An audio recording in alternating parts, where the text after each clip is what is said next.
me? Yes, I can hear you. Great. How are you? Happy Friday. Thank you. Happy Friday to you. I'm doing well, thank you.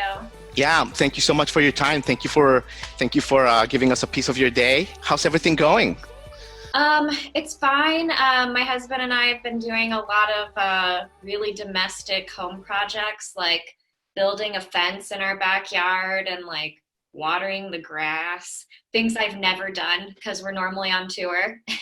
Absolutely. This is a big year for many reasons. One of them is this is the 10th year anniversary of tennis forming.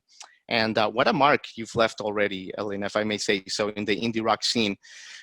So how have the past 6 months been for you? And the reason I say it is because not only with the Corona thing, the past 2+ months, but last year you're gearing up for the release of a new record, which is it's a big deal. It's the birth of your baby, your creativity.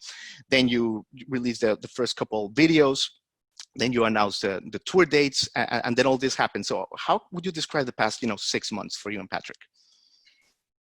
Well, leading up to the COVID pandemic, Patrick and I have worked really, really hard, definitely worked ourselves to the brink of our tolerance, I guess, to make the record, release it. We run our band kind of like a small business. So we are our own label. We fund everything ourselves out of our own savings.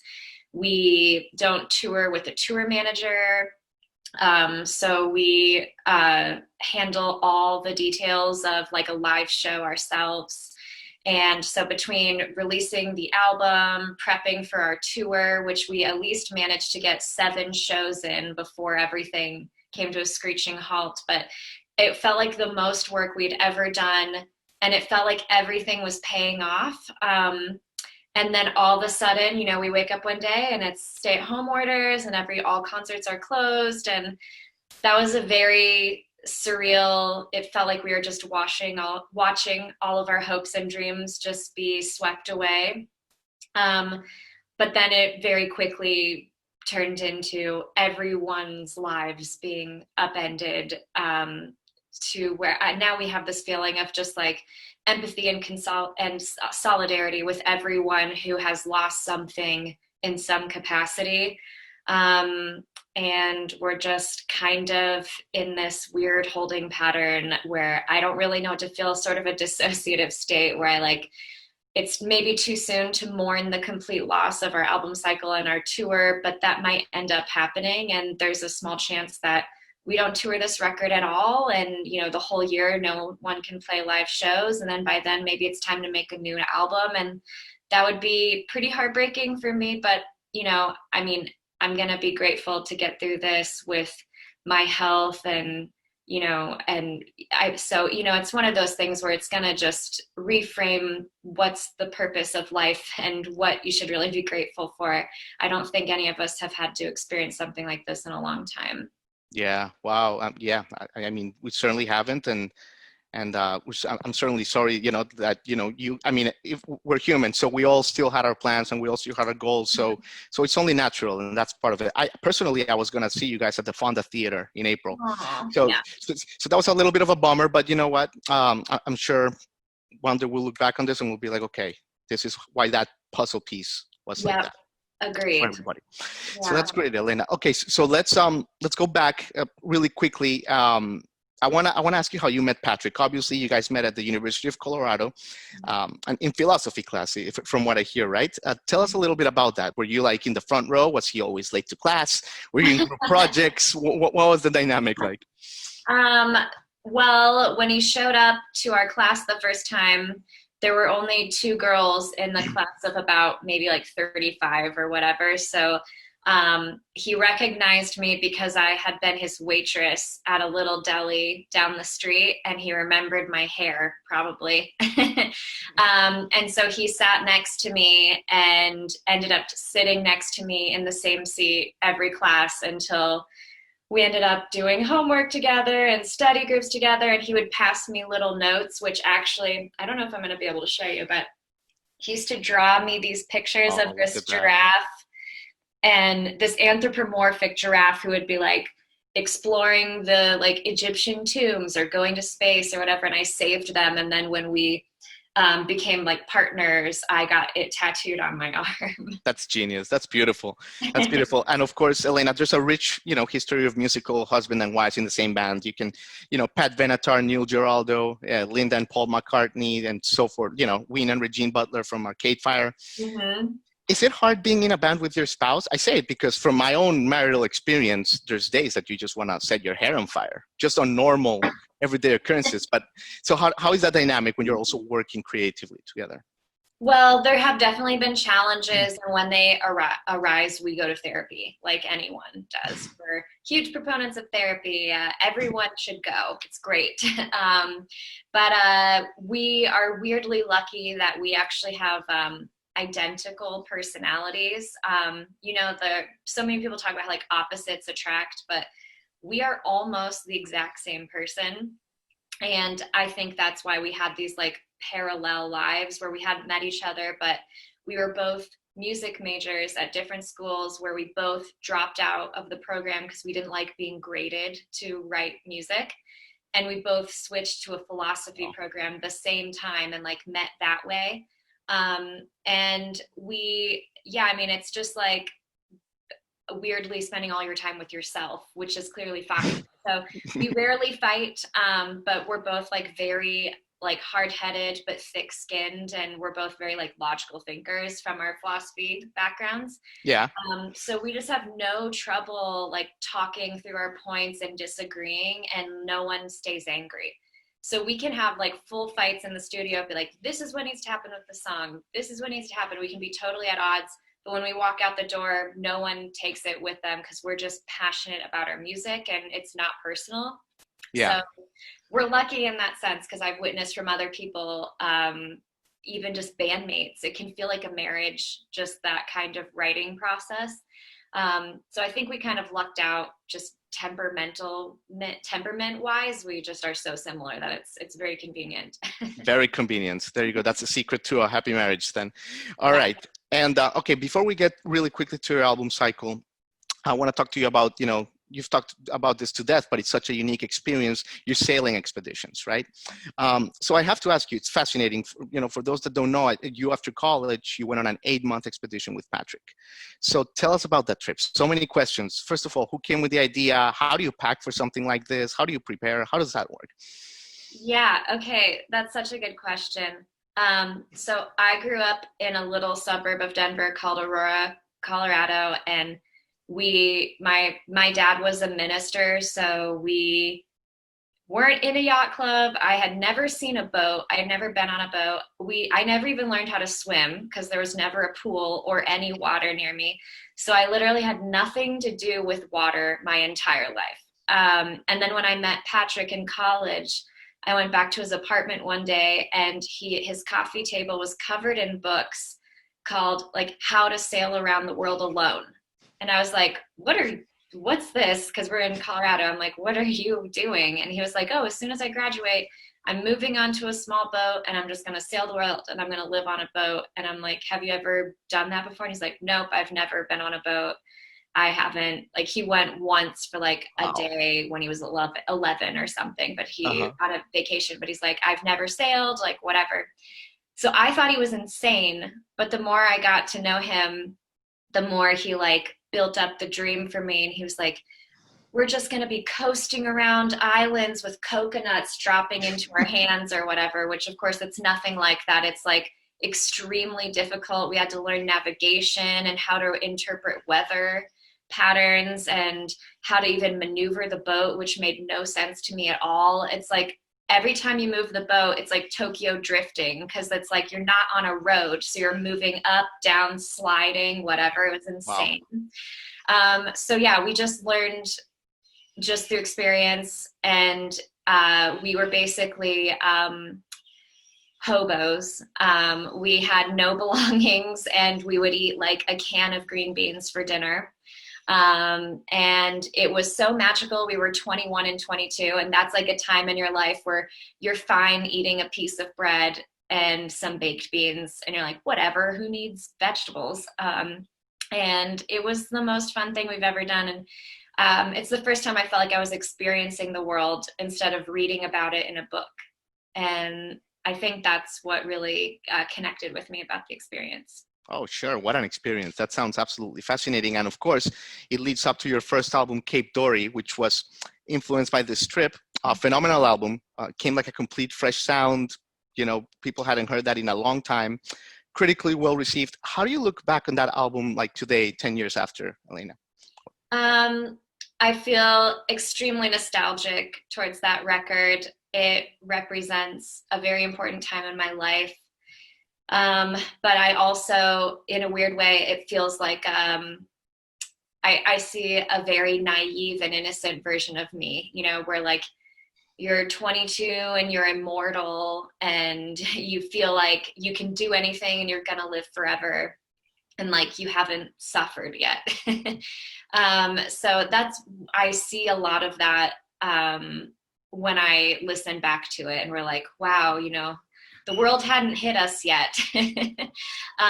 So I think now, you know, conversely, you know, with making an album, Schwimmer, which was also written in part while we were sailing a little bit, it's this totally different perspective where we talk about like, you know, loss and illness and suffering and the complexities of a 10-year-long partnership as opposed to the romance of first falling in love. So I absolutely. And since you mentioned Schwimmer, I mean, just, I mean, it opens up with the line, as the line slips over my shoulder, I can tell I've been getting older. That's how the album starts, which is, it completely contrasts to your first album, to your point. It's obviously a more, it's a different band, if you will. So moving on from Cape Dori, you know, you do a couple records and then you land on Ritual Repeat, which I want to ask you about because this was basically when you started really like popping in the mainstream, and your producer trio is a who's who of a really nice all-star team here of Patrick Carney, the Black Keys, who helped you with your second album as well, Jaime, the drummer for Spoon, and the late Richard Swift, rest in peace. How was that process like for you and Patrick, working with them? What did they bring to the table? Well, one thing that was interesting about that experience is that all three of those producers, their primary instrument is drums. They're all drummers first and foremost. So I think that really informed the way that we write and start tracking, which is always starting with the rhythm section and building the song, treating it as like the foundation of the house. And we always start with that and build the song up from there. So that was a really interesting takeaway from all three experiences.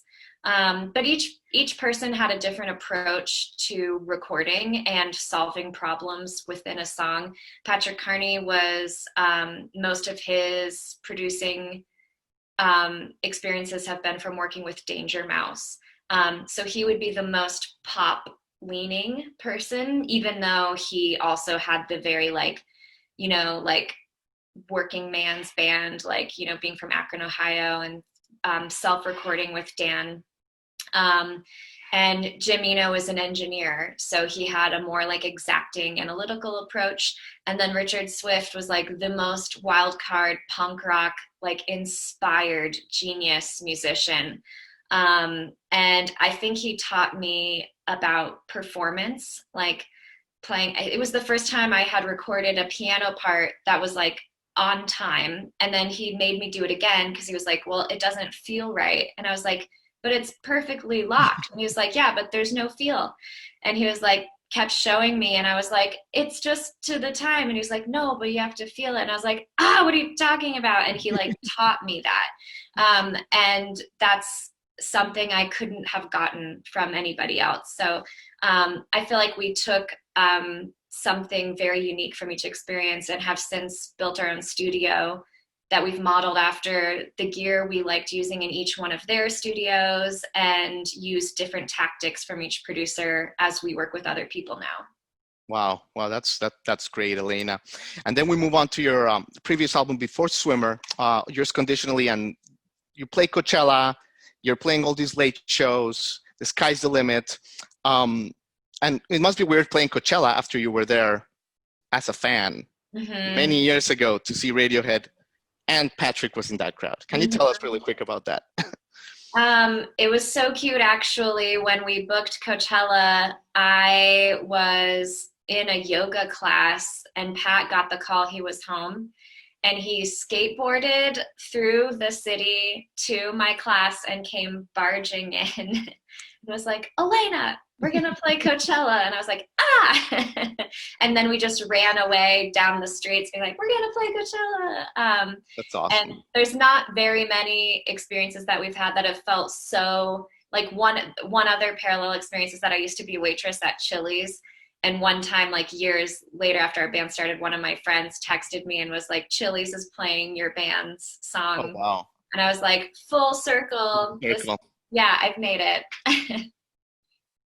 Absolutely. Oh my God, that's amazing. So now you can drink the huge margarita for $5 and listen to, that's Which I've great. never had actually. I've never had the margarita. Because you know how it's made, but let's leave it at that. No.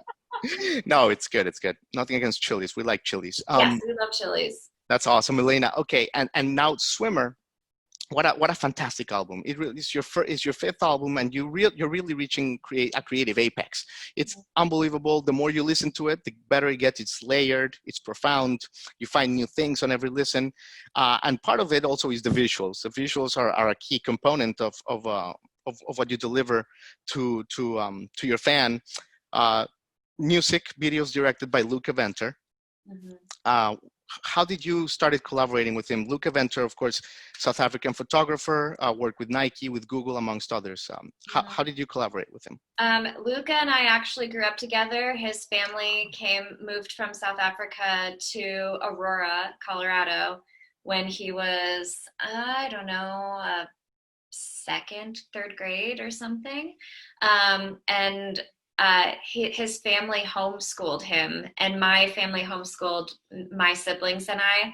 So we both grew up like homeschoolers in the suburb. He's a lot younger than me, he's my little brother's age, but Mhm. he ended up reaching out to me right when our band was starting, being like, I'm a photographer, let me help you out. And the first time that we worked together, we just got along so well, had such an aligned vision that he has ended up becoming absolutely integral to our band. Yeah, we've made all of our music videos with him for the last basically 3 albums almost. And yeah, he's basically our art director now. So when Schwimmer was being released, we just had long talks about how we wanted everything to look, if it had a color palette, if it had a theme, and we worked from there. But it's just awesome to work with him, especially since we've known each other for like 20 years now. I think so. I think that's a good point. I think it's becoming like when you hear of like Anton Corbin, who's collaborated with you too for so long, or Bruce Springsteen, that classic photography of Born to Run, you're really onto something like a really creative thing here. It's very special, which is Okay. part of the band. Sure. So, Elena, you've been so generous with your time. Just a couple more questions. Okay, so I have to ask you about the War Child Foundation, Mm-hmm. which you're very involved with. I personally didn't know about it, but I think it's a beautiful, beautiful mission that they have. Can you tell us a little bit about it? Yeah, well, what really sold me, what really made me so passionate about War Child is the founder, Samantha Nutt. She is a medical doctor and basically has spent most of her time in war zones or conflict areas around the world, like since the 80s, providing aid. And she just has a very pragmatic approach to their work, which is that they should be providing services and support to the women who live in conflict areas, because they're usually the ones who rebuild the economy, reshape the future after a conflict comes to an end, because it's mostly, men and in some case boys who are involved in the conflict, and it's kind of on the women to rebuild things. But they have a really very pragmatic approach about like infrastructure, empowering the people who live in the conflict area. What do they need to rebuild their lives as it ends? So rather than immediate need, like, food drops they are focused on the what's next, the connecting the dots from going from survival mode to rebuilding. And I'm just really passionate about the work and have been doing my best to shine a light on what they're doing, because even in a time like this, it's easy to forget about refugees and about people who are still living in war zones. They're suffering even more now because they're Even getting more because there's less attention and there's more abuse going exactly. on shore. Yeah. Wow, Alaina, that's a great thing. Okay, and lastly, you've always been known for being ahead of the curve with your musical taste. You were first with Big Thief Masterpiece. You're the first person that was on it, always with the freshest taste. So, what is Alaina listening in 2020 in the middle of the pandemic that people should know about? Oh, okay. Well, I'm listening to, I mean, in addition to all the things everyone's excited about, like Soccer Mommy and what have you, I have found some older albums that are amazing and really hold up right now. And one is by the band, I don't know how you pronounce it because it's Italian, but it's Cibo Matto, Cibomatto. Okay. And the album is called Viva la Woman. Hmm. And it is so good. It was made in the 90s. The two women who formed the band were Japanese immigrants to New York, and they met in New York. And the whole band is like samples, like tape loops, and there's a lot of like hip hop influence. It's all like very beat driven, but it came out in 96, so it's like very 90s, which is of course super in right now. But it feels so fresh. It feels like the album could have been made today, but it was made in 96. So I've been listening to that a lot. Perfect, Alaina. Thank you so much. Wow, I could talk to you for days and hours, so much to talk about, but really, really grateful for your time, Alaina. Thank I you. hope you continue to write this out well. And from just from a consumer perspective, I really cross my fingers that Schwimmer gets the reception live that it deserves, because it is your masterpiece, if I may say so. And I really hope that everything turns out well for the universe, for the band, and continued success. Thanks, Jamie. It's been really nice speaking with you. Thanks for your really thoughtful questions. I appreciate No, it. of course, Alaina. Absolutely. You take Yeah, care, okay? yeah, See you you later. too. Bye. Bye-bye.